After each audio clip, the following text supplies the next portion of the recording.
Hey people, it's NIyas713. This is Black History Pullman Porters, and this is from the Smithsonian Mag. 5 things to know about Pullman Porters. As the oldest Pullman Porters die, it's time to reflect on the proud legacy of these African American workers. His name was Lee Gibson. Hang on a sec. But for nearly 40 years, he was forced to respond to the name George. Gibson, who died Saturday at the age of 106, was thought to be the oldest surviving Pullman Porter, as Ann M. Simmons writes for the Los Angeles Times. He's one of thousands of African-American men who made Pullman Porters a ubiquitous part of American travel. But why is it worth eulogizing a profession that evaporated long ago? Pullman Porters were much more than men who carried bags to and fro for wealthy train riders of yore.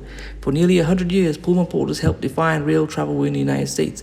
They are highly respected within the community. Spencer Crew Robinson, professor of African-American history at George Mason University, and a guest curator at the upcoming National Museum of African American History and Culture, tells Smithsonian.com, they became in many ways the middle class of the African American community.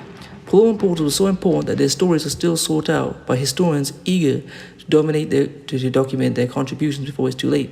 To understand their legacy in the United States, here are 5 things to know about Pullman Porters. The first Pullman Porters were ex-slaves. George Pullman, an industrialist who pioneered the world's first popular sleeper trains, was obsessed with bringing luxury and convenience to the growing railroad industry after the Civil War.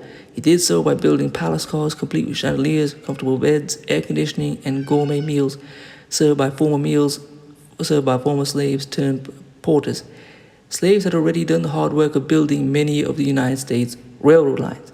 Can I remind people that this is another thing? They keep saying immigrants built America. That's a racist myth to diminish the work of Tijuana and Black Americans. Black people built America, not immigrants. Pullman, who was as shrewd a businessman as he was a showman, felt that this servant-like attendance would give riders an even keener sense of comfort and self-indulgence. So he hired former slaves, known to be cheap workers, to staff his palace cars.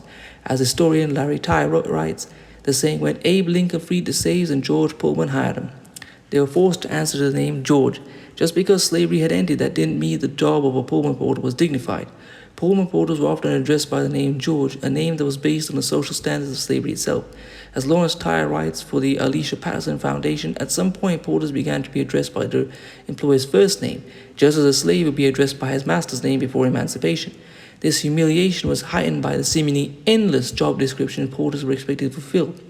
At the Museum of the American Railroad notes, Pullman Porters were essentially at the beck and call of first-class passengers, but expected to be otherwise invisible. They did everything from shining shoes to carrying baggage to making beds. In some cases, they were even forced to sing and dance by condescending customers. Despite routine discrimination, a job at Pullman had real benefits. Pullman Porters were well-traveled and rubbed shoulders with America's elites. They were what Crew calls a conduit into what the larger society might be thinking and doing. Crew compares the information that Pullman Porters of the early 20th century circulated from their travels to doing what social media allows for today. Because they visited so many places, they were able to bring back recommendations, experiences, and information to the African American community. Train travel was a primary mode of transportation in this country up until the 1950s, says Crew. In a time when many black men lacked mobility and steady work, Pullman Porters were vital sources of community information. Pullman Porters would bring African-American newspapers like the Chicago Defender or Pittsburgh Courier back to their communities.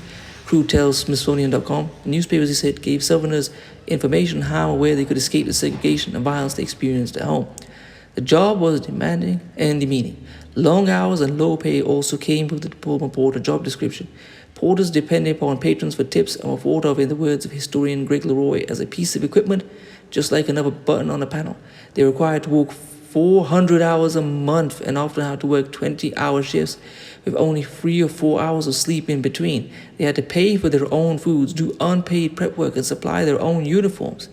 And they did it all in railroad cars in which they themselves would not have been allowed to travel during Jim Crow segregation. When it opens this fall, the National Museum of African American History and Culture will feature a segregated Pullman car that demonstrates the conditions in which black passengers were forced to travel while black Pullman Porters attended to white guests. In 1925, a group of porters decided they'd had enough.